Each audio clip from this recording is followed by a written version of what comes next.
एक गोष्ट आहे की पु ल देशपांडेंना कोट्याधीश म्हणतात, पण पुलंनंतर जर कोट्याधीश ही उपाधी कोणाला द्यायची असेल तर ती मी उद्धवजींनाच देईल. हा अर्थात नाही, ते कागदांच्या नाही, शब्दांच्याच. आणि मला असं वाटतं की त्यांच्या बोलण्यामध्ये अनेक वेळा आपण पाहतो की मिश्किलपणा असतो, अनेक वेळा सहजतेनं, म्हणजे त्यांची जी काही भाषणाची पद्धत देखील आहे ही देखील अतिशय सहजतेनं बोलण्याची किंवा एखाद्या संवादाची अशा पद्धतीनं ते या ठिकाणी सातत्याने बोलताना आपल्याला दिसतात.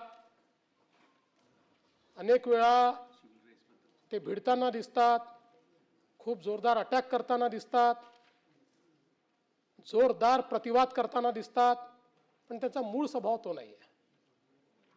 त्यांचा मूळ स्वभाव जो आहे तो मला असं वाटतं की थोडा शांत आहे, संयमी आहे, संबंध ठेवण्याचा त्यांचा मूळ स्वभाव आहे.